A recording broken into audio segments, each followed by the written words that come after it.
31st of October 2023. Can everybody hear and see me all right? Okay, lovely. Thank you all. Apologies for the slight delay in the start to the meeting. It was the DPA fire alarm test every Tuesday morning. If there's ever a sound that wants to make you leave a building, it's that one. Thankfully, it's stopped. My name is Nick Smith. I'm a reporter with the Scottish Government's Planning and Environmental Appeals Division, also known as DPA. I've been appointed by Scottish ministers to conduct a public inquiry and thereafter to report to them with a recommendation on whether or not the proposed Garvary wind farm should be approved. Today's meeting is to discuss the practical arrangements for an inquiry to consider an application under Section 36 of the Electricity Act 1989 by Electricity Supply Board, Asset Development and Coriolis Energy for the construction and operation of a wind farm at Garvary, including 25 wind turbines and various on-site infrastructure. We will not be hearing any views or evidence on the merits or impacts of the proposal this morning. I've got some opening remarks to make that I need to cover under item 1, which I'll do shortly. I also need to remind everybody present that this meeting is being recorded and live broadcast over the internet. It will be stored as part of the DPA's webcast archive and will be capable of repeated viewing. I have the discretion to terminate or suspend filming if, in my opinion, allowing it to continue would prejudice the proceedings of the meeting. By participating in this virtual meeting, you're consenting to being filmed and to the use and storage of those images and sound recordings and any information pertaining to you in them for webcasting and training purposes, for the purpose of keeping historical records and making those records available to the public. And further details of that can be found in the DPA privacy policy, which is on the DPA section of the gov.scot website. Before we do anything else, though, I will ask each party to introduce themselves. That will help test everybody's sound and confirm that everyone we're expecting to take part in the meeting today is connected. Some of you may have more than one representative, so I'll ask the spokesperson to introduce the other parties present from their team or grouping. So let's do that now. So can I have somebody from the applicant, please? Thank you. Yes, good morning. My name is Marcus Trinick. I'm a solicitor of King's Counsel. I'm instructed by Wright Johnson Mackenzie. With us today are James Baird, the project manager from Coriolis, Nicola Martin, a partner in Wright Johnson Mackenzie, Amy McDougall of Wright Johnson Mackenzie. Thank you very much. Can I just say one thing before we go on? Yes. You recorded the names of the applicants. In fact, there is a special purpose company, which is the applicant, is Garvary Wind Farm Limited. I just say that in case some of the papers record something different. Very well, thank you for that. And can I now have a spokesperson for the Highland Council, please? Yes, so my name is James Finley, King's Counsel, both in Scotland and England and Wales. I'm instructed by the Highland Council. This morning we have Rhoda Banfro from the legal team and Mark Fitzpatrick from the planning team. Good morning to all of you, thank you. Do we have a representative from Craig or Creek Community Council? It may be that they join us shortly or that they've been unable to join us today. Okay, we'll just come back to that. And spokesperson for the Struy Group, please. Good morning, sir. Ian Kelly Planning Consultancy Limited. I'm a chartered town planner. I represent the group and I will be the only participant in the call this morning. Thank you. Thank you very much, Mr. Kelly. And is there anybody else present this morning who's not been introduced already? I don't think so. Okay.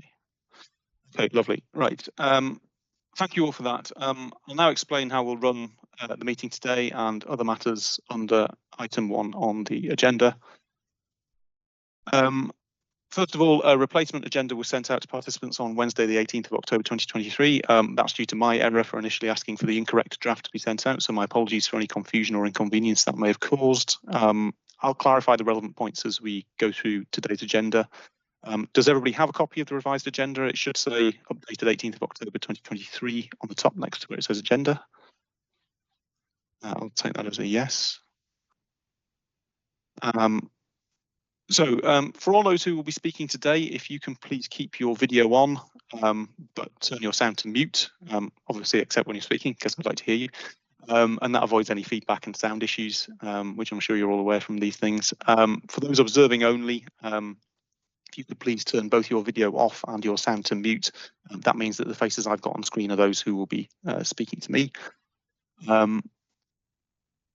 If you can't see everyone on your screen, you can alter that by pressing view at the top, and that may give you the opportunity to have a gallery view, and that way you can see all the people. As we go through the agenda, I'll invite each party to speak, so everyone will get a turn.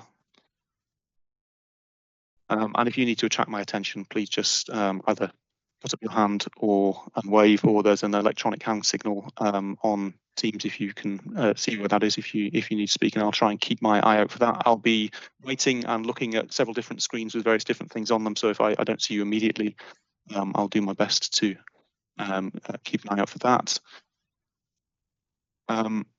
Is anybody else expecting a test of their fire alarms this morning in the place where they are? Okay, so if it's real and you need to get out, then obviously please do that, and we'll need to adjourn, and then if you can contact the office as soon as you're back in, then we can try and continue in that eventuality. I find it helpful to take a screen break about every hour or so during online meetings like this. I think that's quite helpful, so I'll probably look to take one around about 10:10, something like that. I'm hoping there's a lot for us to discuss this morning, but I'm hoping we'll be able to get through in between 2-3 hours. But if we're getting towards 1 o'clock and we've got some way to go on the agenda, I'll just take soundings of where everybody thinks they are with things. Is everybody clear about the purpose of today's meeting, and are there any queries before we move on to item 2? Okay, right, let's continue then. So item 2, the code of practice for handling inquiries and flexibility for proceedings. So I'll now outline our approach to public inquiries under the Electricity Act 1989. I suspect the audience I'm speaking to is aware of most of the matters covered by this, so I'll pass over this briefly, but there are no statutory rules relating to the Electricity Act cases. In this case, the inquiry will be conducted in accordance with the Code of Practice inquiries under Section 62 and Schedule 8 of the Electricity Act 1989, and a link was provided on the agenda for parties to look at that. That code allows for flexible procedures to be adopted and for issues to be dealt with by the most appropriate method of examination, those being inquiry, hearings, further written submissions, and where I've got sufficient information, then no further procedure for those matters. My report to Scottish Ministers will take into account all of the environmental information submitted by the applicant, together with all consultation responses and all letters of representation already lodged, and any other evidence that's submitted as part of this process or covered by further written or oral procedure. The type of procedure to be followed or the absence of any further procedure will not be an indication of the importance of any particular issue. I will briefly explain what those procedures are for anybody who's unfamiliar with them. I had proposed to go through what inquiry sessions are, what hearing sessions are, and what further written submissions are, but I will ask all three of you if you're content for me to skip past that, or if anybody would like me to run through those, I'd be happy to. Is everybody content for me to skip those then in that case? Okay. Mr. Kelly, Mr. Trinick.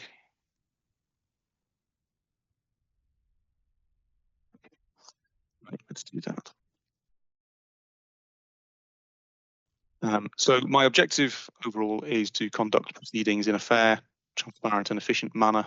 And part of the purpose of today's meeting is to seek your views on the procedures to be used, and we'll come to those procedures under item 4 shortly. Does anybody have any queries or points they want to raise here before we move on to item 3? No? Okay, let's do that then.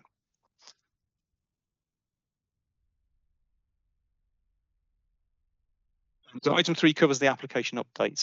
The applicant's position statement, a link to which was provided in the agenda, advises me to invite updates to two documents, the draft habitats management plan to reflect the recently published Scottish Biodiversity Strategy to 2045, the final draft of which I understand was issued in September 2023, and updates to the cumulative landscape and visual impact assessment to reflect updates to the cumulative baseline, which the applicant believes to have occurred since the modified proposal and its associated evidence was submitted in December 2022.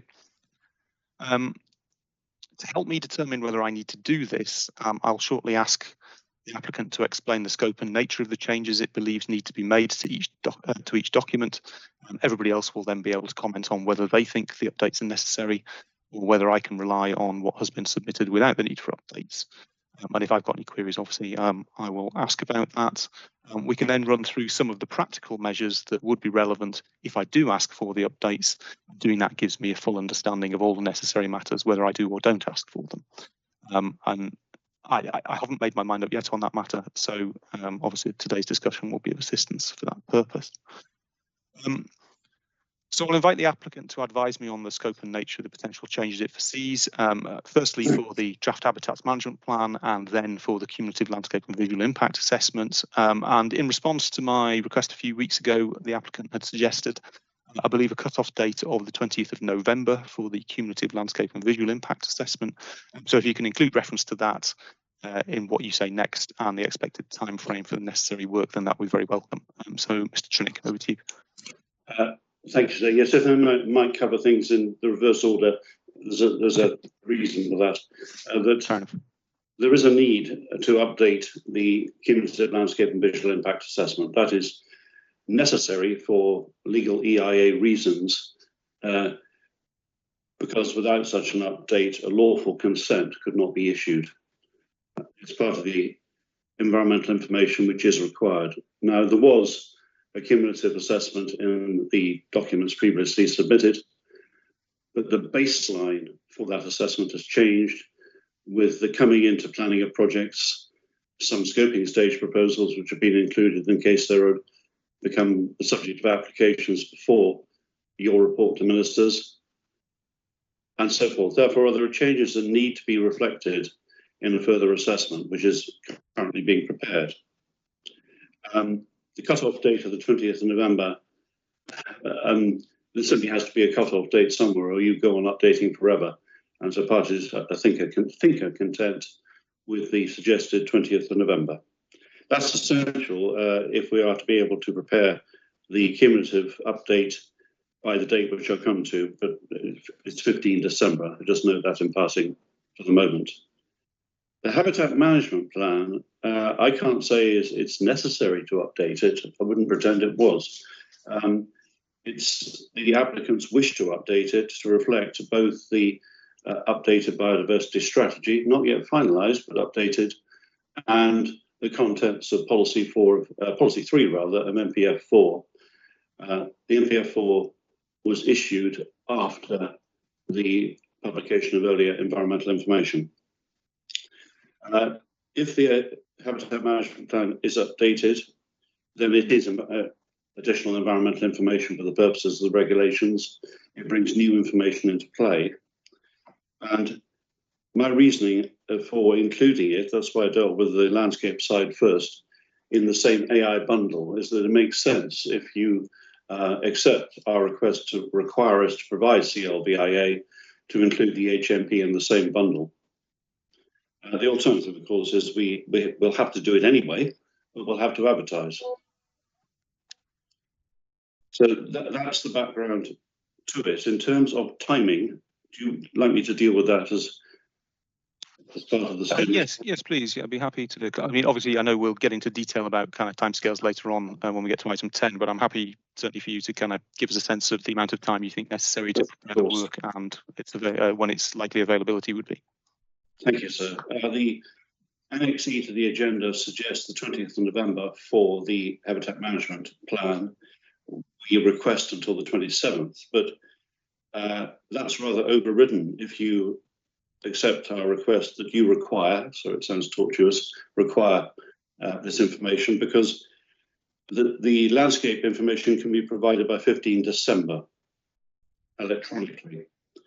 There's a 30-day consultation period under the regulations, that we have Christmas and the New Year, I think it'd be wholly unfair to have 30 days from the 15th of December. So we suggest that the consultation period, whether under advertised AI or because you require the information, should end on the 31st of January. I think that gives a much fairer time for people to respond to the 2 bits of information. As I said, all this information will be available electronically on the 15th of December, with hard copies available on request by the 22nd of December.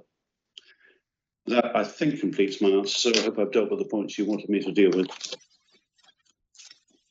Thank you very much. Yes, I think we'll hear from everybody else now, and then if there's matters that we need to come back to, then we can revisit those. So, Mr. Finlay, your response to those matters. Well, yes, dealing with them in the order that Mr. Trinick dealt with them, agree need for an updated CLVIA. Can I just add one request to that, in that could it be done with this, using the same methodology that was used in the additional EIA, so that comparison can be made? I only request that because at a recent inquiry, the updated CLVIA used a completely new methodology, which made comparison really rather difficult. So hopefully that it would be. I just want to make sure that doesn't happen again, because it makes it more difficult for everyone involved. As to the draft habitat management plan, I know what Mr. Trinick says. I have no objection to either course of action. I note that in the inquiry I was involved with last week, Strathoicl, there was a additional information for a draft habitat management plan, which I believe, Mr. Kelly may correct me if I'm wrong, but was requested by the reporters. So that the fact that there is, I think it's sensible to have that information out for the reason that Mr. Trinick gave. In terms of his timescales, they all seem very sensible to us. So in short, I broadly agree with them, subject to those nuances. And perhaps just so I don't have to come back to me, I think we would request 2 copies, 2 hard copies of the relevant CLVIA information. We have 2 witnesses. I was going to request 3, but I don't think I need a further one from myself in addition. Thank you for that. Mr. Kelly, then? Sir, you have my email from this morning, which helps you record our position. In short, I agree with what Mr. Trinick is proposing. I'm comfortable with the dates, and I certainly think that we should have the updated habitat management plan, as Mr. Trinick suggests. As Mr. Finlay said, we were involved in a case last week where updated habitat management plan information came in very late in the day, out with the timescales for other documentation, and as a result had to be consulted on in a differential timetable from the inquiry timetable. So I much prefer what Mr. Trinick is suggesting. The group would support that, and as the applicants and yourself know, we're just looking for a single hard copy of the material. Thank you very much for that. Mr. Trinick, did you want to come back on anything, particularly Mr. Finlay's points about methodology? I don't want to get into the nuts and bolts of that at the moment, as you appreciate, because of the purpose of the meeting. Is it the intention, however, to provide what you are advising me to ask for on the same methodological basis as what has previously been supplied? I think I can go out on a limb here without speaking to the landscape consultants. First of all, they're the same consultants that provided the AI, which helps. Secondly, I'm not aware that Open have changed their methodology since the AI. If I've got that wrong, I'll be hit over the head, but I think we can commit to the same methodology. And 2 hard copies, that's absolutely fine. Can I just add one more point? Yes. Obviously, you'll want to think about this, but if I can push you a little bit, it would be helpful to think about it before the end of the meeting, because when we come on to discuss your options 1 and 2, they very much depend on what decision you've reached under this item. Yes, I realise that, and I think when we get to that point, I'll be making clear that entering this process, what I'm asking for is, rather than people choosing the one that they like, that they advise me of the practicalities of both, and that way, when I've settled on my view, then I can have some comfort or understanding. I'm aware that you have suggested, and we'll come on to it, what I'll describe as a third way, or what may find itself to be a third way, a slight hybrid of option 1, I believe, and we can come on to discuss the absolute details of that when we get to item 10. But I want to take just a little bit of time to just consider the matters that have been put to me today. I am hearing a kind of a unanimous piece of advice from all three of you to ask for these things. So that is clear to me, but I will take the time to go and think carefully. Does anybody else wish to comment on that bit before I move on to some of the other bits and pieces to do with that? Did anyone else want to address Mr. Trinick's points before? Okay. So both of you have said that you'd like 2 and 1 paper copies respectively. I need to ask for 1 paper copy for me, please. So that should be 4 in total. The Community Council is not here. And I think I would provisionally assume them to have asked for at least 1 paper copy, and it may be that they contact us later to say that that has changed, but I think I need to put down at least an assumption that we are asking for that. So I think those practicalities are clear to me. If I were to ask for 1 or both updates, I think I could be content that they would be supplementary information covered by Regulation 19.2 of the Electricity Works Environmental Impact Assessment Scotland Regulations 2017, and Regulation 20, paragraph 6, I think, as you all know, makes clear that no formal press notice would be needed for submissions of that nature. However, obviously, there would be a requirement for parties that receive copies of the EIA to be served with copies of that, and obviously I would like that to happen, and for the opted-in parties here, and we've just discussed obviously the kind of practical arrangements. Mr. Trinick. Yes, sir. Just one point about Creek Community Council. Clearly, they are a public body, and it's important to know what their position is. It may be that Mr. Kelly can update us, but my understanding is they may not be in a position to take part in the inquiry. I don't know if I'm right. Mr. Kelly, are you aware of that? Sir, I'm not sure. Certainly there were some issues last week. There was a very last-minute change of personnel for someone representing the Community Council at the Strathoical inquiry, and there seemed to be some lack of clarity as to why that was. I didn't have the chance to follow up. All I would say in response is that Mr. Trinick might well be correct. They may not take an active part in the inquiry. I think perhaps, sir, your office could try and contact, maybe your office could try and contact them during the meeting to see what's happening. I think Mr. Trinick is correct. There is some doubt about the situation. Yes, I think certainly I would be looking to contact them to understand their position, but I think for perhaps understandable reasons, I would want them to clarify that to me. So until they have done so, I must assume that they've simply not been able to join this morning for a particular reason, and I'll seek to find out what that is. Okay, let's continue.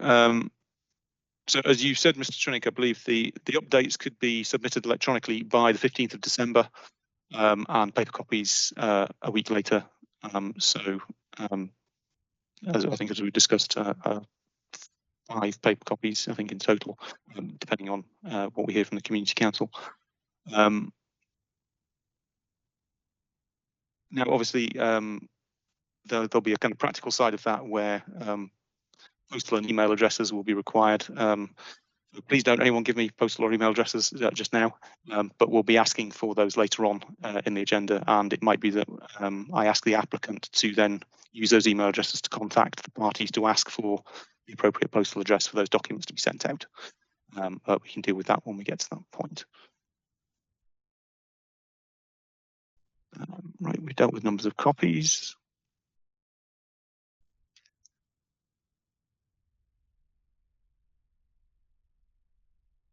Are there any other updates to the environmental information that are expected besides what you've already outlined, Mr. Trinick? No, sir, there are not. I come back to this point in the context of leg 2, but the answer is no, and I'll explain why in relation to leg 2 later.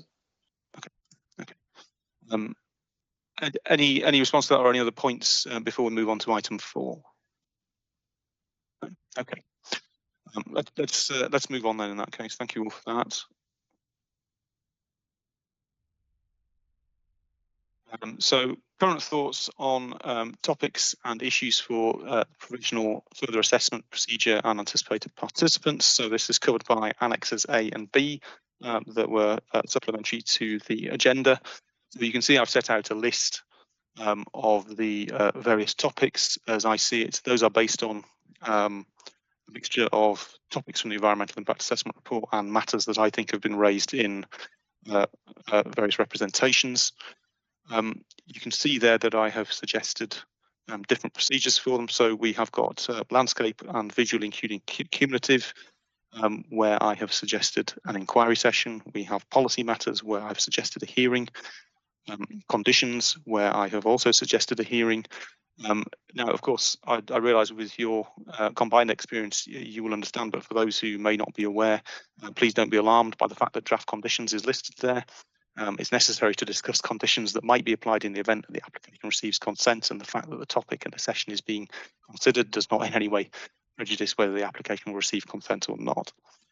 I've proposed to deal with the proximity of the adjoining consented leg to wind farm by further written submission, and we'll discuss that shortly. And then we've got a series of other topics: ornithology, non-avian ecology and habitats, geology, hydrogeology and soils, including peat, archaeology and cultural heritage, noise, transport, socioeconomics, tourism and recreation, shadow flicker, infrastructure, access, air quality, aviation, decommissioning, engagement, forestry and health, all of which I don't think I need further procedure for.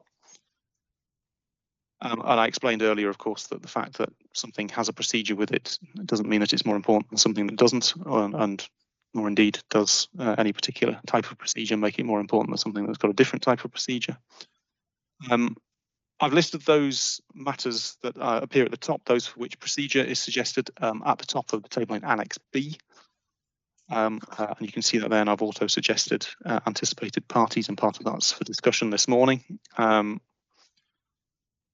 So what I need to ask you all in turn is whether there are any significant issues or topics raised in representations that are not listed in Annex A, whether you agree with the proposed procedure for each of the issues in Annex A, and if not, what you propose instead, and whether Annex B correctly identifies the topics you wish to give evidence on.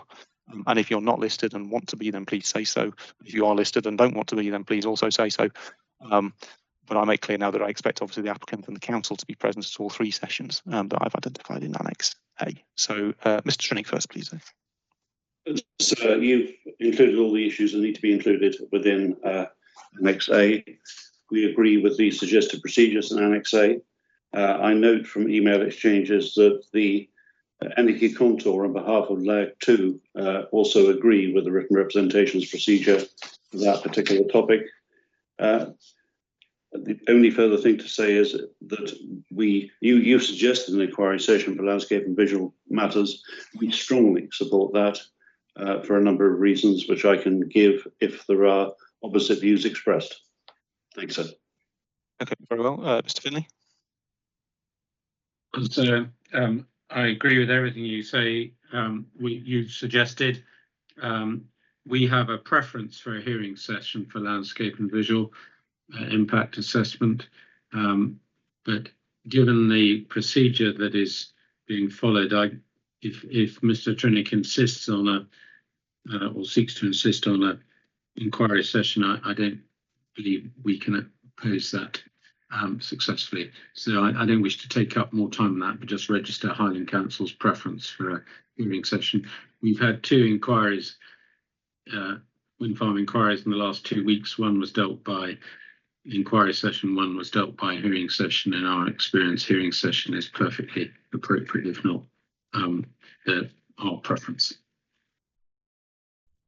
Okay, thank you. Mr. Kelly. Thank you, sir. Again, you have my email. Perfectly happy with Annex A. In relation to Annex B, the Struy Action Group will take part in the inquiry in the 2 hearings. In relation to the landscape and visual inquiry evidence, I think it may be helpful for the applicants if I confirmed that the evidence will focus on visual matters rather than landscape and visual matters. But otherwise, we are content with what you have set out, sir, in Annexes A and B. Thank you very much. Based on that, then obviously I understand. I'm sorry, Mr. Trinick, did you want to come back to the point Mr. Finley had raised before I move on, or were you content to? This is well trodden ground. We know each other think on this, Sally. Very well. Okay. I understand now, therefore, that all parties there are content and agree to what's been set out. Landscape and visual, including cumulative matters, would be subject to an inquiry to be attended by the applicant, the council, and the Struy Group. I will endeavour to find out the position of the Community Council and whether they wish to attend this or not. I haven't heard either way. On policy, that would be subject to a hearing to be attended by the applicant, the council, the Struy Group, and again, potentially, although not confirmed, by the Community Council. And similarly, for draft conditions, would be subject to a hearing to be attended by the applicant, the council, the Struy Group, and potentially the Community Council. And as we've discussed, matters relating to the proximity of parts of the proposal to the adjacent consented leg 2 wind farm will be subject to a further written submission to be provided by the applicant, with Energy Contour UK Limited having an opportunity to comment. Is that correct? Any objections to that? Any points? No. Okay. Let's move on to item 5 on the agenda then. So this also brings us still on Annex B, the draft list of further written submissions. So at the bottom of Annex B, you can see those set out. We've largely discussed them already, but I think just for completeness, I'll just go back through them. So clarification on proximity of proposed wind turbines to the adjacent consented leg 2. So we've just discussed that. But also I would like a schedule of draft conditions agreed between the council and the applicant, and an indication of where conditions are not agreed, with an explanation for the differences. And please ensure that's considered the ECU and HOPS model conditions and any sought by parties in consultation responses. And also then statements of agreed matters between the applicant and the council for policy and for landscape and visual, including cumulative matters. We will get onto the details of some of these things as we go through the agenda. I'll expect the submission of further written submissions, draft and finalised written statements on conditions and statements of agreed matters using the timetables that we're going to discuss. And I'll make clear now that I expect the applicant and the council to begin their discussions on draft conditions and on agreed matters without further delay, if you haven't already done so. And we'll cover, again, the details of those a little bit later on. So I'll now just invite any comment on the points I've just made. Mr. Trinick. Thanks. Yes, the conditions, we agree, statement of agreed matters, we agree. A set of draft conditions will be sent to Highland Council within 2 weeks of today. A draft statement of agreed matters will be sent within 3 weeks of today. Coming back to leg 2, there have been discussions between Wright Johnson Mackenzie and the solicitors for Energy Contour. It looks as though the process might be abbreviated by discussion, but we agree there should be written representations. One likely outcome, and I need to brief you on this now, is the deletion of turbine 19 in order to overcome an issue. And I raise it now because someone might say, yes, we need AI for that. We have considered the matter, and we are clear that the deletion would not require AI because with the deletion of that turbine and its dedicated section of access track, and the access track only serves T19, that spur, all the environmental effects would be reduced, all the adverse effects would be reduced. All we might need to do, is to update the carbon calculator, but that's an itty-based thing to do later. We don't think, therefore, that AI will be required. Noting that turbine 19 was not proposed to be one of the lit turbines, so we don't have to alter the lighting arrangement at all. So this matter can be dealt with in evidence, and I suggest a condition requiring that turbine 19 should not be built. We'll make sure that the cumulative landscape and visual update visualizations reflect, if this step is taken, which is likely to be taken, the deletion of turbine 19. Okay. Obviously, I need to note that you've just told me that. I'll expect that to find its way into the further written submission evidence, and as you say, to follow through into any conditions, so that I can see what's proposed and that's put before me. Because obviously the purpose of today is not to do that. I recognise that you were drawing my attention to something. Did you wish to say anything else about the practical matters that we're discussing before I invite the others to speak? I don't think I've missed anything, sir, but you'll tell me if I have. Very well. Okay, Mr. Finlay. Yes, I know what Mr. Trinick said about turbine 19. Obviously, that's new, well, certainly to me. We'll need to consider that more fully, but I think it's unlikely that we would have any objection to the course that Mr. Trinick's proposed in how that is to be dealt with. It has one timetabling issue that I was going to raise in any event, that whilst the statement of agreed matters can start being negotiated now, given that the updated CLVIA won't be available until the 15th of December, and the outcome of turbine 19 isn't going to be an important factor. When you set the ultimate timetable for the statement of agreed matters, I would make a plea that you bear both those matters into account. In my view, it's likely if the statement of agreed matters is provided, the final version is provided for at the same time that we're going to have inquiry statements, or at least programmed to have inquiry statements, then that would be appropriate. Highland Council has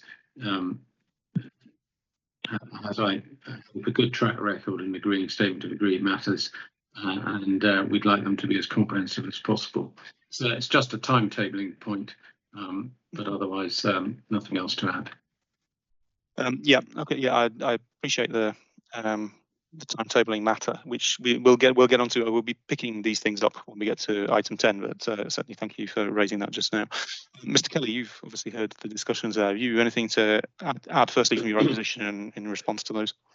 No, nothing really to add, sir. If I'm included in the exchanges on draft conditions, then we would look to try and absolutely minimise any area of disagreement, such that the hearing session could be hopefully quite short and really just address your own questions and concerns. But I would like to try and resolve as many matters as possible on conditions in advance of the hearing session.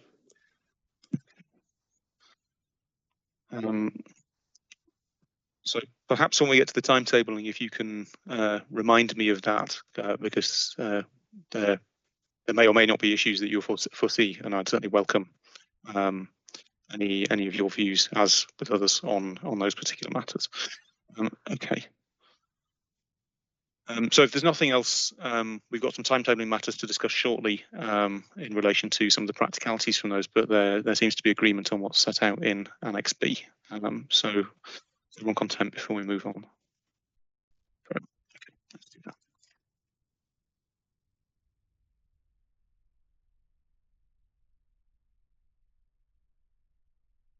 Item 6 then, draft inquiry procedure for considering landscape and visual, including cumulative matters. So my current thoughts are set out in Annex C. So obviously that's where we look in detail at the inquiry session. The information is I've listed for just the one session, as we've been discussing, to be held by inquiry. I've already explained that that's a formal process. Now we'll get onto some of the nuts and bolts regarding the different submissions as we go to item 10, I think.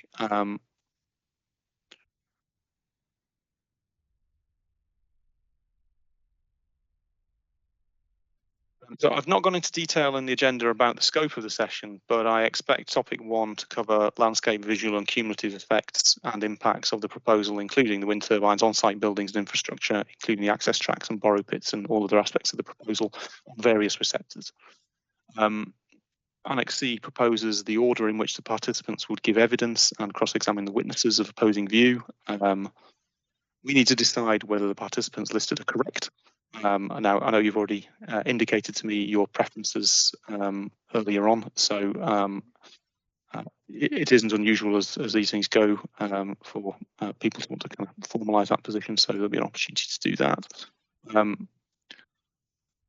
I'm not aware of any groupings, and I suspect, but I'll give you a chance to advise me on that. And we'll deal with obviously specific dates under item 10. But what I will say is I'm looking at 8 weeks in advance of the inquiry, commencing for inquiry statements, setting out parties' cases. 2 weeks after that, so 6 weeks before the inquiry session, the applicant would submit the core documents list and all core documents listed on it.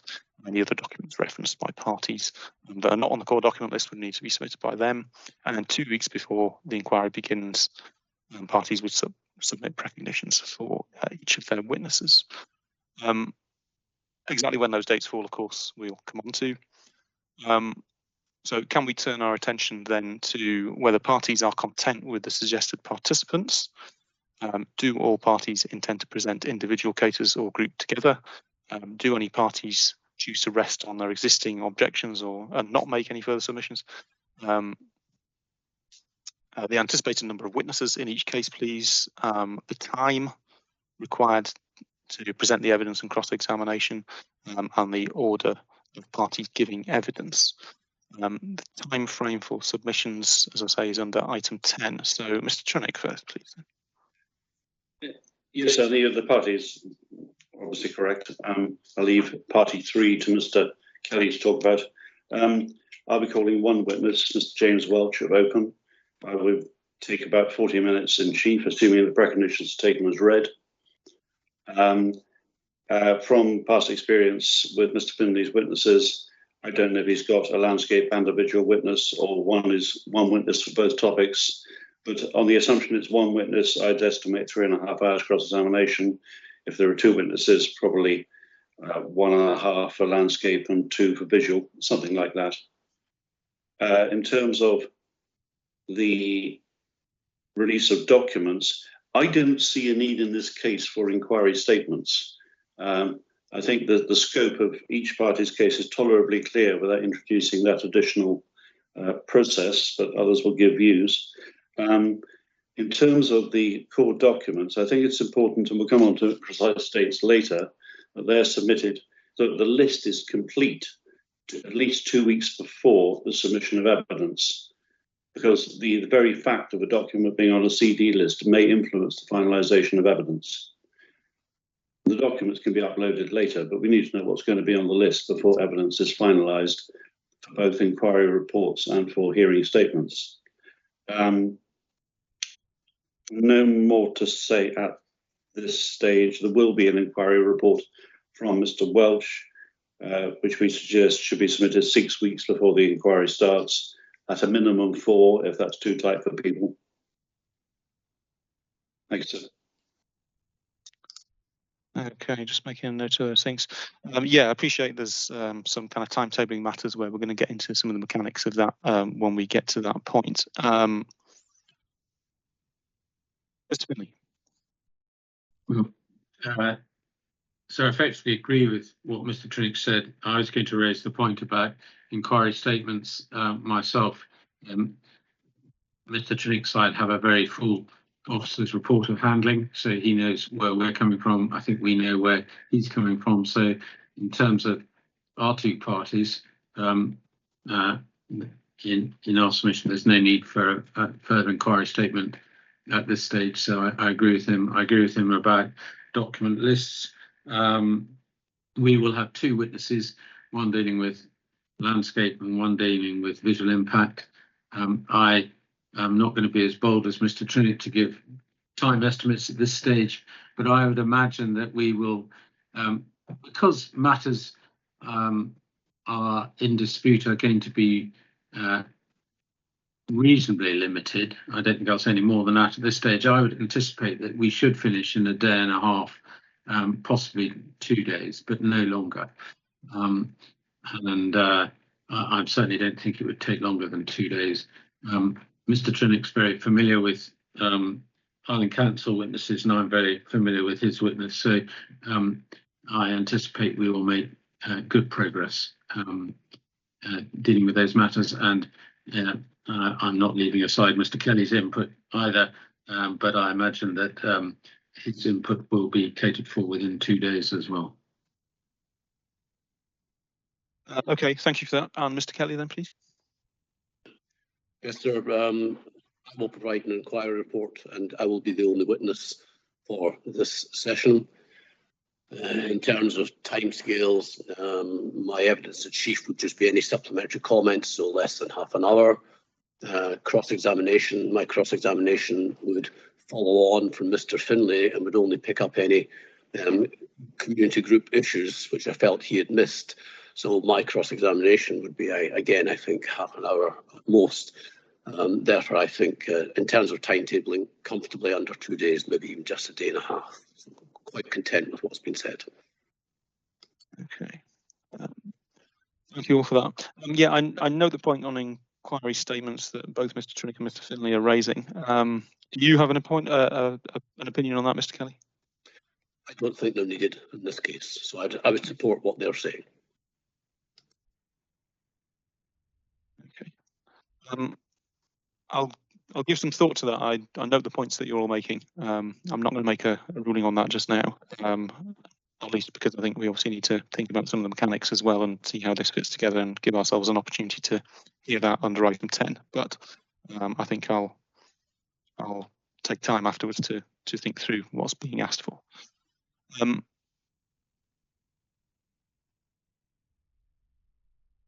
I'm taking it parties are largely content then, and as I say, I think we are naturally moving ourselves towards some of the mechanics of timescale and some of the other bits and pieces that go with that. So I think we'll kind of pick some of those matters up again as we go. But I'm certainly hearing 2 days to be certainly a reasonable thing, and we can talk on that again. And we'll come to documents later as well. Okay, if everyone's content and there's no other comments, we can move to item 7. Okay, let's do that. So this one covers Annex D, which similarly is covering the hearing sessions. So 2 hearing sessions, one for policy, one for draft conditions, both of which are similarly outlined in Annex D. I have suggested, I think, a day for each, and I'll hear what parties have got to say about that. I'd previously listed the parties, and of course Mr. Kelly has confirmed that he would be participating for the STRU group on both of those. And as I mentioned previously, I'm yet to hear for the Community Council, so I'll explore that organisation's position on those matters. So our party's content with the suggested participants for the hearings. Do any other parties wish to participate in either of the hearing sessions? How many participants would you envisage from your party? what time requirement do you anticipate? I've suggested a day. You may take the same or a different view. And are you content with the time frame for submissions of hearing statements, the hearing agendas, and the core documents list? We touched on documents a moment ago, but I've suggested 8 weeks before the start of the inquiry and hearing sessions for hearing statements. 6 weeks again before the start of the inquiry for hearing documents. I realise we'll come to some of the nuts and bolts of that later. And I would be looking to issue agendas 3 weeks in advance of the respective hearing sessions and the commencement of that process. Mr. Trenick first. Thanks. Yes, just one or two comments. Broadly agree with everything set out. I think hearing statements should be submitted on the same date as inquiry reports, not before the inquiry reports, because clearly in landscape and visual evidence informs the policy evidence in its finalisation. In terms of who's going to be there for the policy hearing session, it'll be Mr. Bell and myself. For the condition session, that'll be led by Nicola Martin, supported by me. As to timing, I can't see a policy hearing session going much beyond 3 hours. We all understand the policies, if we can get through them fairly.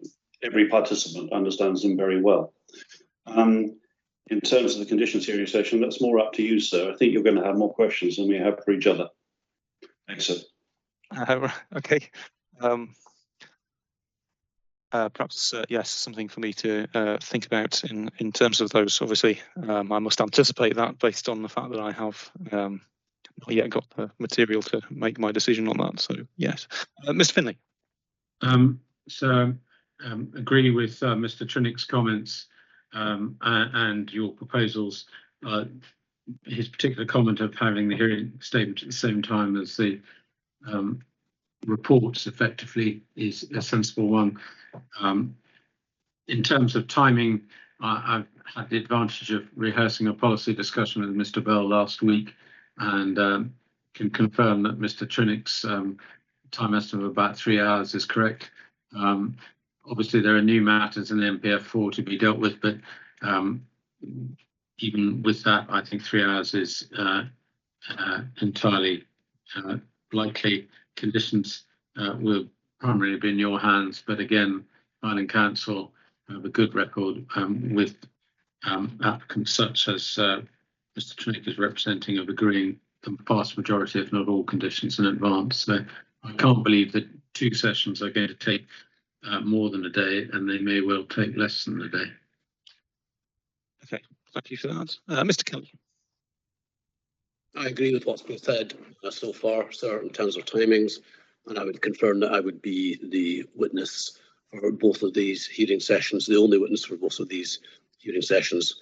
And in relation to conditions, yes, hopefully we could agree as much as possible in advance, so it would be down to your own questions, sir, on that session. So less than a day for the combination of both sessions would be my view. Okay, thank you all for that. Somewhat unanimity, I think, on those points. So I'll take those away, and we'll obviously put this together with the timescale matters that we're going to come on to. Yeah, okay, thank you. Item 8 then, scope for agreed matters. We've obviously touched on this previously. I'm sure you're all aware, given the name, but I need to make clear that what I would like from statements of agreed matters is matters that you actually agree on, not ones that it would be very nice if you did agree on. And I'm near certain that I'll get obviously what I'm asking for, but I have to make that clear for everybody. And as I said earlier, I'm asking for statements of agreed matters on both policy and on cumulative landscape and visual impacts, as well as wider landscape and visual impacts. And the fact, if it is the case that I ask for the updates that we talked about earlier, then that may well have some bearing on the timescales in which the landscape and visual agreed matters can be concluded. Those things are, forgive me, I thought for a moment I had an annex to refer to, but I don't, so that's okay. And I'm asking for those draft statements of agreed matters to be progressed to draft stage fairly soon to get us started.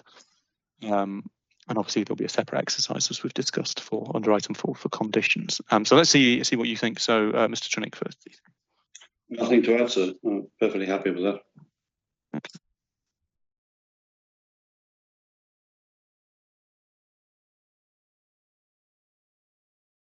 Mr. Finley?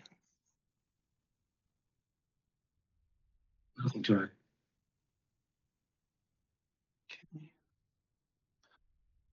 And Mr. Kelly?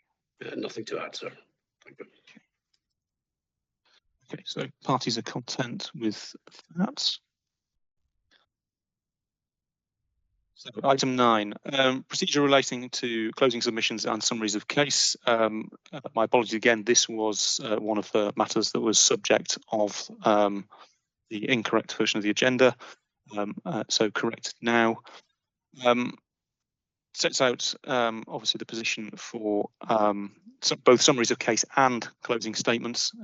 So I would request those from both the council and from the applicant, specifically Mr. Kelly and the Community Council, if it opts to proceed or not, would have would be allowed if they wished to submit them, but would not be obliged to do so if they did not want to.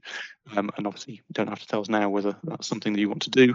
In general, what I'll be looking for is the council and any other party submitting closing statements and or summaries of case to do so within 14 days at the end of the inquiry and hearing sessions, and then the applicant to do the same 14 days afterwards, so 28 days. When there will be some flexibility around those timings, and when we get onto item 10, we'll be able to talk about the actual mechanics of that and how that works. Does anybody have any points that they wish to respond to in relation to that? Mr. Trunick? No, sir, happy with that. Okay. Mr. Finley? No, happy with that, sir. Okay, and Mr. Kelly? No, happy with that, sir. We as currently envisaged, we would certainly submit a larger closing submission. I'm not sure about a summary of case. I need to think of that, but yes, absolutely fine with the timings.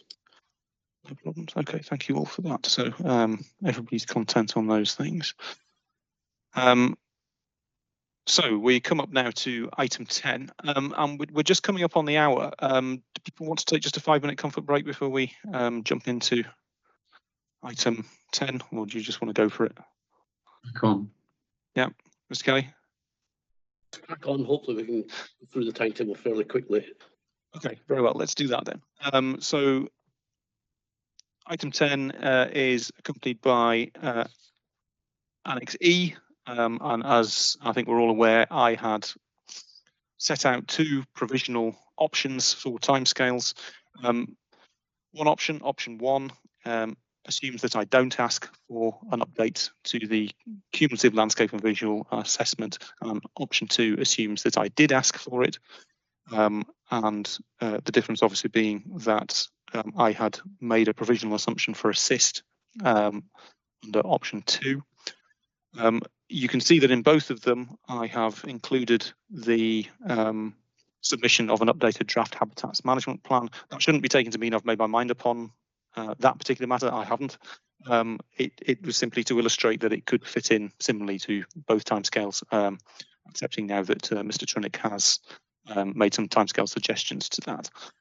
The way I want to do this is to give ourselves the chance to take an overview of both and talk about some general practicalities. I know you've laid down some markers already as we've gone through to pick up some of those. Then I want to go through each of the submission points that are listed in both of them and talk about each individually. And I think that way we get the opportunity to talk in detail about those specific matters and to take a kind of a top level approach, and then at the end we can kind of pick those things back up again and see how the dust has settled on those. So I'm aware in the correspondence that you sent to the office, Mr. Trunick, you had made a suggestion, and I understood it to be saying something along the lines of, if I was to ask for the update to both the cumulative landscape and visual impact assessment and also to the draft habitats management plan, then it would be possible still to run the timescale set out in option 1. And I'll let you say whether I've summarised that correctly or not, and then perhaps give a flavour of some of the overview of your position. We'll let others talk about their general overviews, and then what I want to do is get into the practicalities. As I said, I think a few minutes ago near the start, my intention is to talk through all these in purely practical terms, so I don't necessarily want everyone to pick their favourite. I want to understand the practicalities of all of them, because then when I reach my decision about whether or not to ask for or not to ask for the updates, then I would have a sound understanding of the practicalities of either outcome. So, Mr. Trinick, please. I'll do my best, sir. When faced with big tables, my mind goes fuzzy normally, but I'll see what I can do. I've gone really for option 2 to discuss matters rather than option 1. Forgive me for that. Because the reason I've done it is that whether or not you request AI will be required as a matter of law. So we're going to have to produce it anyway. So there's no option not to produce the AI, and that's why I went for option 2. And devoting my comments to that option. As a matter of law, we have to produce the CLVIA, not the HMP, but I've already given my views on why it's sensible to bundle them together. Going to option 2, I've taken the approach that if I agree, well, I'm taking 2 approaches. Firstly, I can't talk about precise dates until we know when the inquiry is actually going to start, but I can give you my views on the dates relative to each other in preparation, and that's what I'm going to do, only insofar as I've got a comment to make. So the first comment on option 2 is the 20th of November commitment for the HMP. We've already discussed that. I needn't go back over all ground. The second comment comes to the 18th of December, where you say parties comment on the updates to the draft HMP. We covered that ground. I've suggested that publishing the AI as a whole on the 15th of December, with consultation to expire on the 31st of January, to give people plenty of time to take account of Christmas and the New Year. That also covers the last point for the 18th of December about the cumulative CLVIA. Sorry, going back to the 11th of December, that was the 8-week point I made, that if we had inquiry reports at 6 weeks, then we need the statement of agreed matters really, I think, in advance of that, because very frequently people refer to the statement of agreed matters in their finalised inquiry reports. So save a lot of word. Coming on to the next page, I think Highland Council and the applicant agree that there is no need for assist in this case, and I gave my reasoning for that in the email which was forwarded to you, so I won't repeat what I said. And a statement of new points. Going to the 12th of February, we've agreed there's no need for inquiry statements, but if we read that as inquiry reports instead of statements, then I've already said that we might offer 6 weeks before the inquiry, whenever that is, at a minimum of 4 if other parties want 4 rather than 6. And the same applies to hearing statements, and the same applies to draft conditions. I'm sorry, did you say 6 weeks in your view prior to? We're content with 6 weeks, but I'm not trying to dictate to other parties. If they say, no, we can't do that, we want 4, 4 is perfectly normal for an inquiry report, so whichever people want. But that's my starting point, 6 weeks. And the final point I have to make on the timetable, in advance of knowing the inquiry start date, is the 26th of February listing for core documents. You've already heard what I had to say about finalising the list at least 2 weeks before the finalisation of the evidence, with the documents themselves to be uploaded later. So I've probably not covered everything you wanted me to cover, but no, that's okay.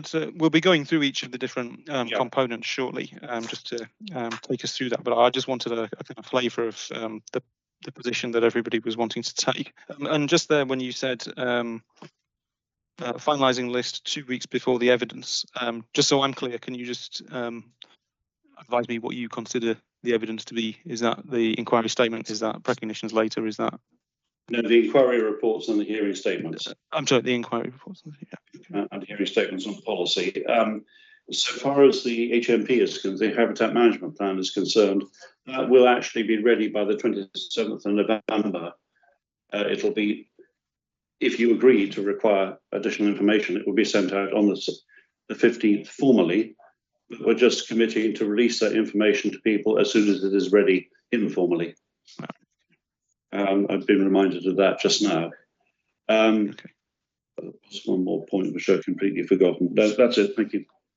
No, that's okay. We'll be coming back to this as I say. Right, Mr. Finlay then. Well, so I don't have really very much to add. To say that I agree with pretty well all Mr. Trinick's points. I don't think there's a need for a CIS. I'd understood that certainly there's been some thought given to potentially trying to fit the inquiry in the week before Easter, which would fit with the timetable proposed and the time estimates proposed, having 3 days that week. My only additional point is in respect to the statement of agreed matters is that, yes, it should be available 8 weeks before the inquiry, but no sooner than that, to enable parties to hopefully include any agreed matters relating to the updated CLVIA in that. So that's I agree with Mr. Trinick that option 2 is probably the only feasible option, given that the legalities that he's referred to. So that's why I'm restricting my comments to that end. Okay. And in terms of 4 and 6 weeks, I don't have a view.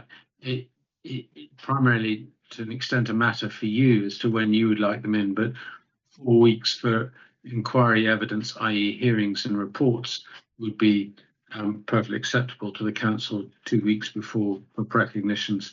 But if it's to be 6 weeks and 3 weeks, we can cater for that as well, I'm sure.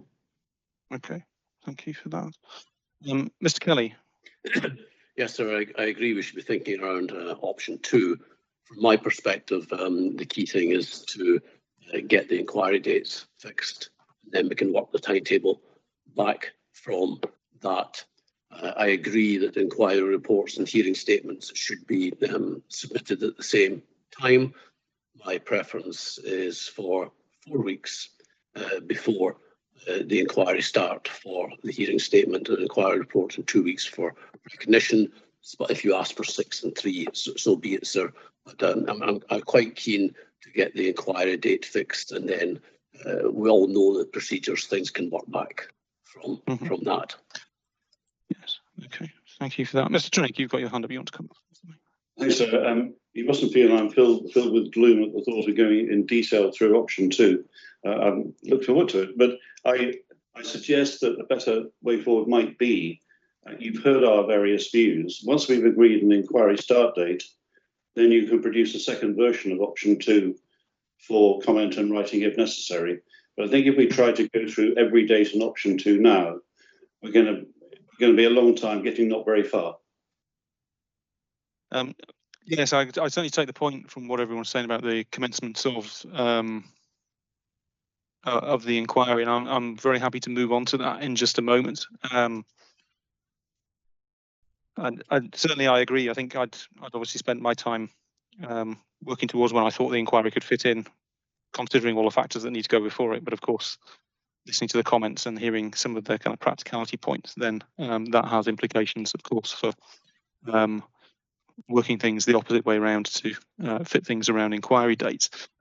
Perhaps then, if we take ourselves to the likely dates for that, I had set out two potential sets of dates in option 1 and option 2 respectively, and it's probably helpful for us, I think, to talk about those first, at least to try and then understand whether either of those offers any practical workability under the matters that we've just discussed. So if we can first talk about the inquiry dates that are mentioned in option 1. Those dates are those dates would be in the week commencing the 4th of March 2024. So notwithstanding the discussion we've had about the length of time we expect the inquiry session to take, days 1, 2 and 3 as outlined there, running the 6th, 7th and 8th of March 2024, and then the following week a day for each of the 2 hearings on the 11th and 12th of March respectively. That was the first suggestion, and then the option 2 suggestion is obviously later in the year, partly as a consequence of the suggested cyst, which I think you, most or all of you have said wouldn't have been necessary in your views. And then we've got late April and early May hearing and inquiry sessions under option 2. And what I'm wanting to understand first of all is whether you think, well, firstly, are either of those workable in your respective views based on the practicalities you've been outlining to me this morning? Mr. Trunick, we'll go to you first, and you had your hand up anyway, so there might be something you want to raise as well. Sorry, I said I should lower my hand. That was the previous point. I think, can I approach it this way? I think both the main parties, and I think Mr. Kelly, are content to start on the 25th, the week start on the 25th of March. That's based, from our point of view, when we have a full team available on 2 things. Firstly, the other teams are also available, so we can all meet. Obviously, your diary slightly comes into it as well, but we'll hear from you. And secondly, because if the AI is going to have a consultation end date of the 31st of January, I think I'd be pushing it to ask for a start date for the inquiry at the beginning of March. I want to give time for preparation of evidence. So I think you may find there's a joint request for the week of the 25th of March. I'm just searching just now. Yes, we'll hear from everybody shortly. I think it was principally that matter. I was aware, I think I'd been made aware, I think there'd been some emails passing between the parties, I think, which were copied into the office. So thank you for doing that, but I'd only picked those up in recent days. I'm just, unfortunately, whilst I'm looking on the universal calendar at the moment, I'm not getting anything coming. Oh, there we are. Right, I would need to clarify whether that week was going to be possible. But let's work on the basis that that's parties' preferred date at the moment. I take the point that if I was to request the updates to the cumulative landscape and visual impact assessment and to the habitats management plan, then for that to conclude on the 31st of January under your suggestion, everything else is kind of taking its lead from that point, isn't it? That appears to be your point. Is that correct? It goes a bit beyond that, sir. Whether or not you request it, we've got to do it. And if we have to advertise it, then we end up at the same date. I understand. Okay, I understand what you're saying. Okay, let's see what everybody else is saying about that as well. So, Mr. Finlay. Well, in a chorus, I agree with Mr. Trunick. I definitely agree that it would be too tight to have an inquiry at the beginning of March on really any prospective timetable. I think the end of March is suitable. I've already suggested the dates. If we have to go on later into April and May, then I believe we're generally available, but no doubt that all parties would want to get the matter on as soon as possible. So I think the end of March is a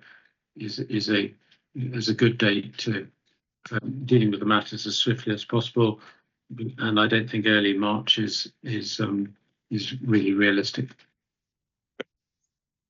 Mr. Kelly, your views on that, please. I think early March is unrealistic. So I'm available the week of the 25th of March. Having looked at your suggested timetables, I think, and then reflecting what we discussed earlier today, obviously it should be possible to fit 3.5 days within a single week, rather than MD coming back for any sessions in a second week. But If you chose a later date, we would look to fit in with it. But as matters stand, I'm available that week beginning 25th of March. And as Mr. Finlay said, it would be really helpful, I think, to get dates in the diary and then work back from there so we know what we're doing. Okay, thank you for that. Mr. Trinick, you want to come back? Just one point, a small point. So that is the week before Easter. So I mean the 25th, because that gives us Monday, Tuesday, Wednesday, and Thursday. Friday is Good Friday. Yes, Friday will be the public holiday, of course. Yes, Yes. I've been aware of that from other timetabling matters. Sorry, did I say 28th? I think I meant the 29th of March. Yes. Did I hear somebody wanted to come back just there? No. Okay. I think I'm going to need to go and explore this. I think what I'm taking is there's a general contentment around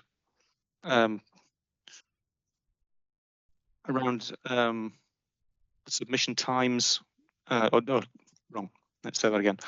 There's a general contentment around what is being asked to be submitted, and the general timelines within which it's being asked to be submitted. And we're looking to explore whether we can now fit the inquiry and hearing sessions into the week commencing the 25th, because earlier in March is unfeasible, given what we've talked about.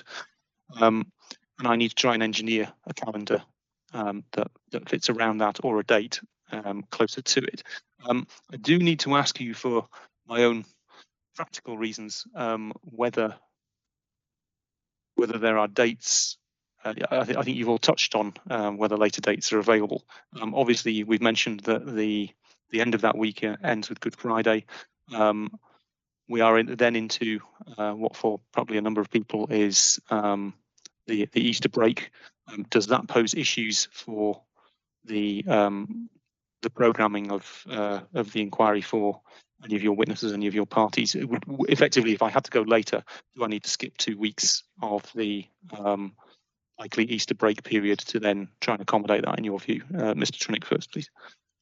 If you go beyond the 25th of March, then because of Easter and other unavailability, the next available week is the 22nd of April. And then there is pretty good availability from then on. But my request, because there are other inquiries being scheduled after this one, we're going to get into a bind with later dates unless we. Yes. I can appreciate that. Mr. Finlay, what are your views on that? Well, just picking up from Mr. Trinick, if it's the 22nd of April or thereafter, I'm not aware of any unavailability. If we do become aware of any, we can inform your office immediately. Thank you for that. And Mr. Kelly? Yes, I have availability from the 22nd of April onwards too, but as others are saying, I think it's important that sooner rather than later we get a fix on the inquiry date, so that everything else can then be diarised from that point backward. Certainly, I think I would share your collective wish for that to be established as soon as possible. I'm taking it, obviously, the preference from everybody is for the 25th, and certainly the purpose of my asking for the later dates is obviously to kind of cover practicalities and various things. Have I heard correctly in that regard? Okay, thank you. I had initially proposed to go through each of the different submissions, but I think, in view of what we've discussed, the actual timelines for all of those things, as we've said, are dictated largely by when the inquiry gets held, and then a number of weeks before and after that point. And I think we've discussed enough to get a general sense of when those things need to fall, and what have you. I think it's probably going to be best if I put out something in a note for you to all take a look at and perhaps come back to me on. But I'm probably going to need to ask for that pretty quickly, because obviously as soon as you can get back, then we can finalise those dates and move forward with all the other bits and pieces that we need to. So I think that's probably going to have to be the course of action. I'm just checking through my list to make sure there's nothing that we have missed.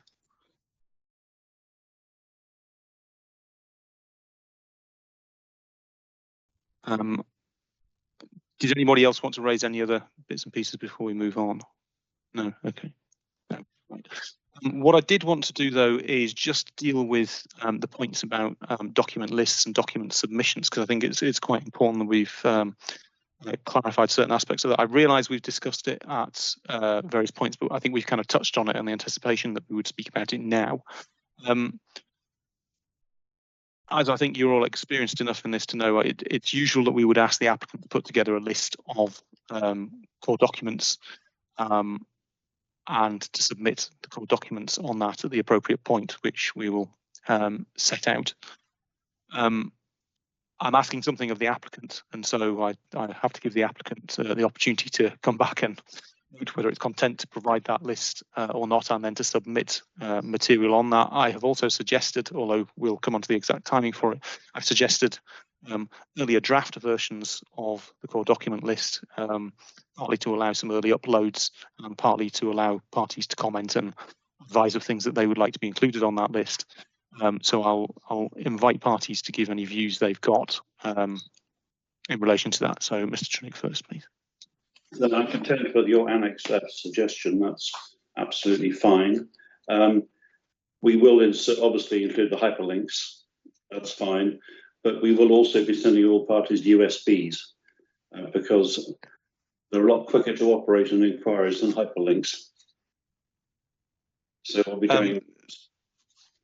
That's generous of you.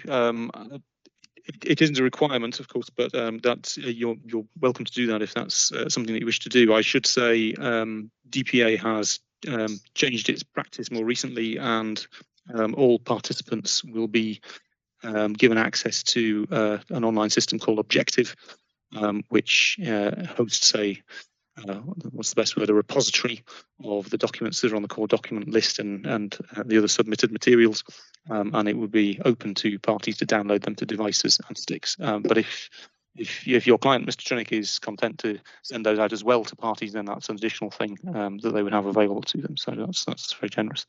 Mr. Sorry, yes, please go ahead.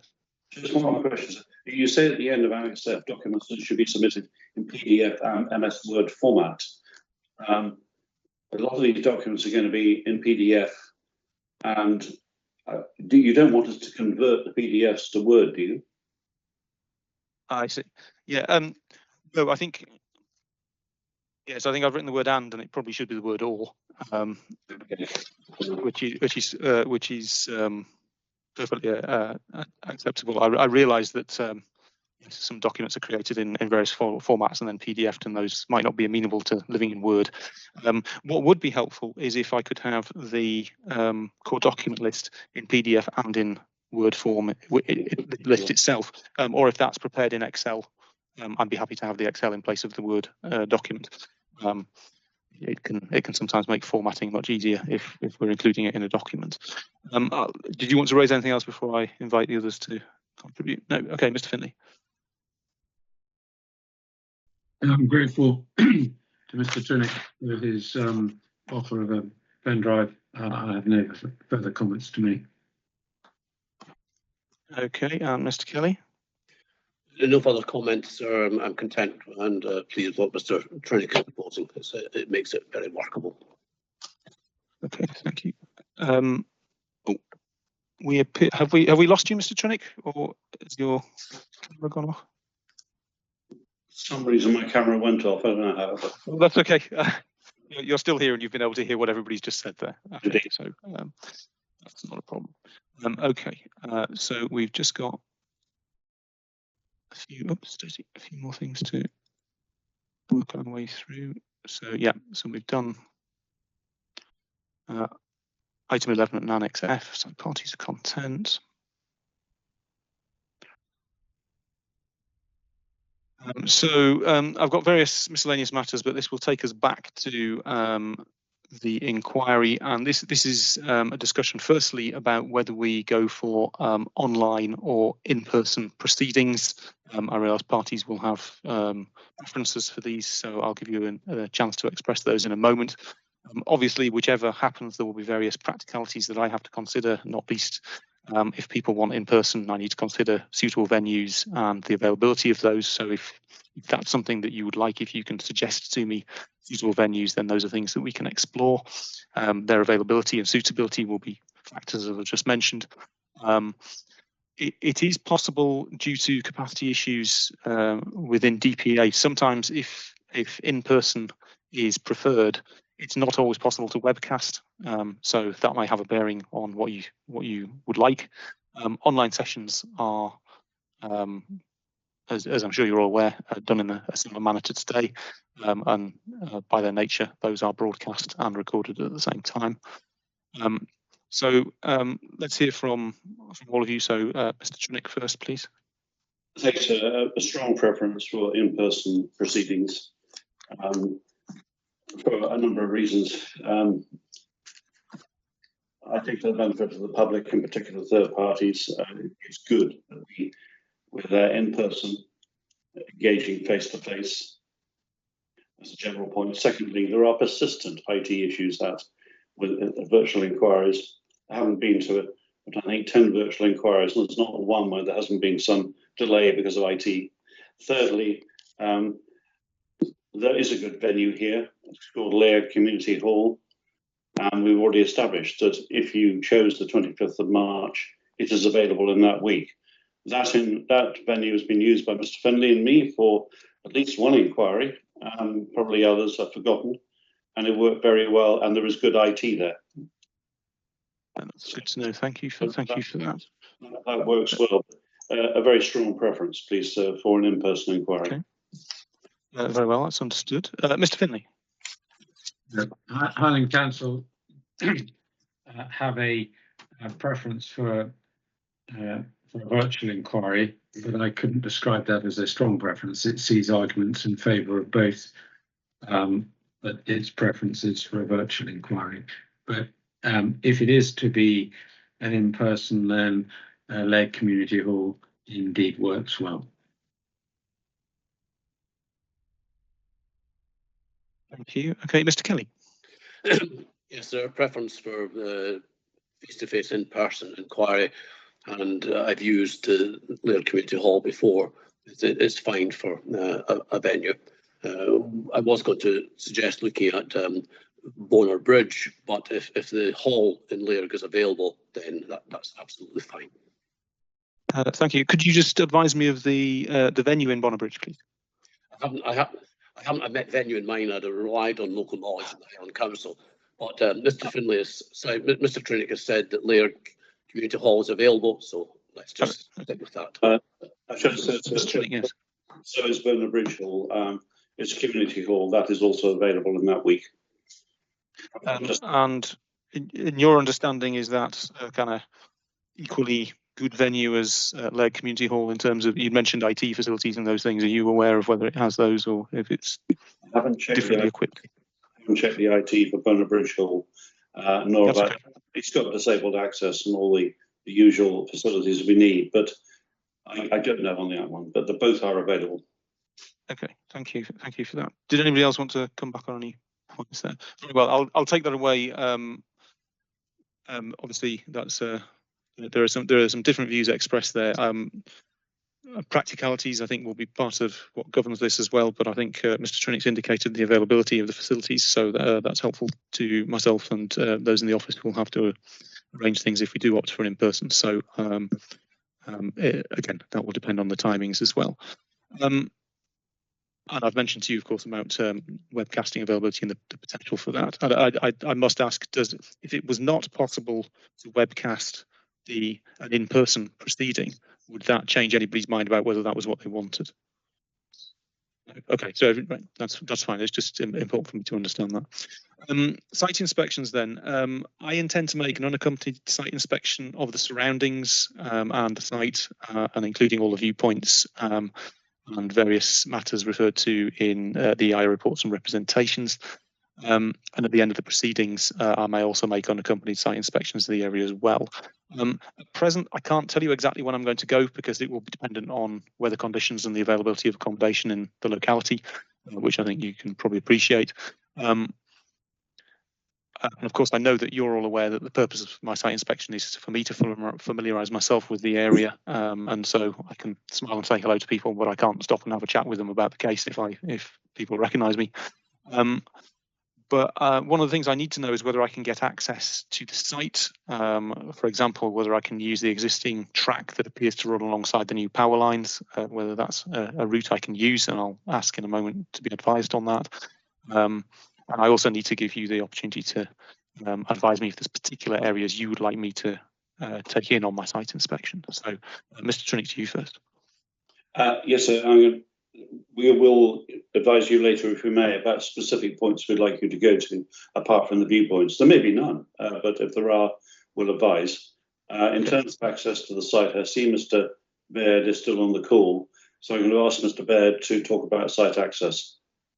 Thank you. Yes, Mr. Baird.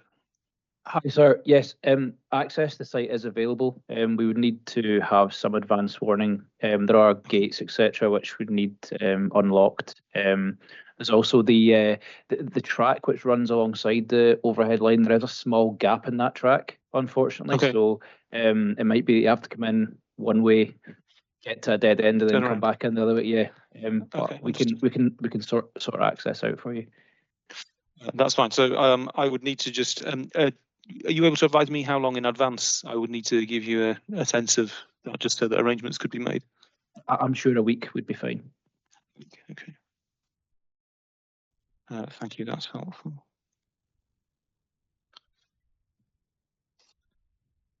And I think I'll need to make clear in the notes that if people want to advise me in writing of places they'd like me to visit on the site inspection, then I can do so, and I'll give a timescale for that. Mr. Findlay, did you have anything you wanted to? I'm sorry, actually, Mr. Trinick, was that everything you wanted to say on that? Yeah, thank you. Mr. Findlay. Nothing to add, particularly given your last comment. Okay. And Mr. Kelly. Nothing really to add. As the evidence unfolds, it may be that there will be places we suggest you visit. There may be a need for an accompanied site visit. At the moment, I don't see that need arising, but we will keep our eyes open for that. But again, we would advise you in writing. Okay, thank you. Thank you for that. Very well. Okay, thank you all.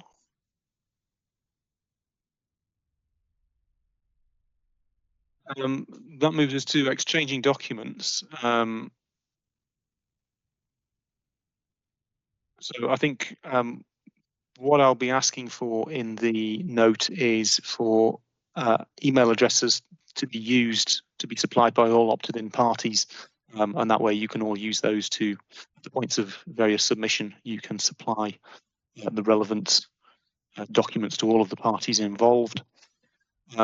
If it's the case that I ask for updates to the material we discussed under item 3, then I'll be asking the applicant to contact the parties that have asked for paper copies of the documents to ask for the relevant address, so that those things can be posted on. Let me just check that we've gone through. And Mr. Trinick has mentioned that the applicant is content to provide parties with memory sticks, which is a kind offer, thank you. And I had also mentioned that documents not only will be available on the DPA website, as I think you would expect them to be for this case, and I'll provide the web address for that. Opted-in parties will also have access to the online portal in the package called Objective, so you will also be able to then download those if you wish as well. And likely as not, those will be 3 different sources. As a reminder, I think I'll say this so that all parties are aware. I'm sure you are, but if you wish to submit something that's not on the core document list, then you can. But of course, you'll need to make sure everybody else has a copy of that, and to circulate that, everything on the core document list would be submitted by the applicant.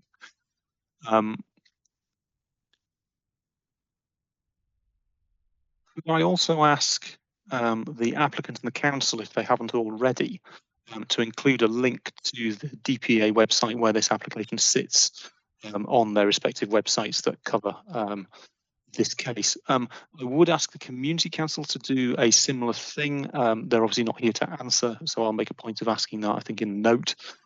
And that way that should give people a direct link into that. Can I assume everybody's content with that? Does anybody have got any points that they want to raise? Everybody's okay, right, that's fine. DPA contact, Claire Seidel is the case officer for this case. I think you've all already had correspondence and contact with Claire, so she is the point of contact. But I'll put her details in the note again so that parties have got that.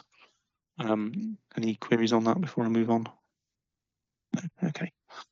And then that brings me to the note of this meeting.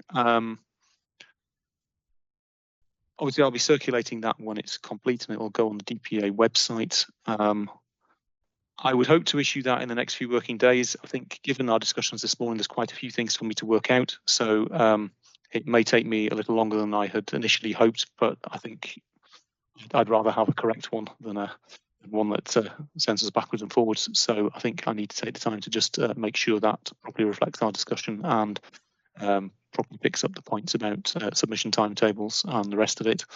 When that comes out, then that will advise on the various timescales and what have you.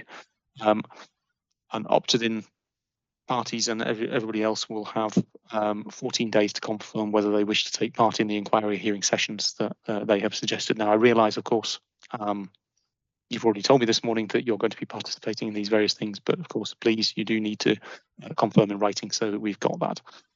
So that will be an action for you. Mr. Trinick, you had your hand up just there. And I put it down, so it wasn't a point worth making. Very well. Does anybody wish to say anything else about those matters before we move on to any other business? Okay. Right, that takes us to the final point. I asked parties to submit in advance any matters of additional business not covered by the agenda. I haven't received any. Of course, it's possible during our discussions that something might have cropped up. So in just a moment, I'll go round and invite you to advise me whether you've got anything else that you think needs to be discussed that we've not picked up so far in our meeting today. So, Mr. Trinick, is there anything else you wanted to raise? No, we dealt with everything comprehensively. Thank you very much. Okay, and Mr. Finley. No, thank you very much, sir. And Mr. Kelly. No, nothing else, sir. Everything's been covered, I think. Very well, thank you all. Well, as we've discussed, I'll go away and work on some timescales that I'll come back to you with and prepare the note, and we should hopefully very quickly be in a position to know the fixed dates and proceed from there. But if there's nothing else, then obviously you can reach the office in the usual way if you've got queries. If there's nothing else, I will formally close the meeting.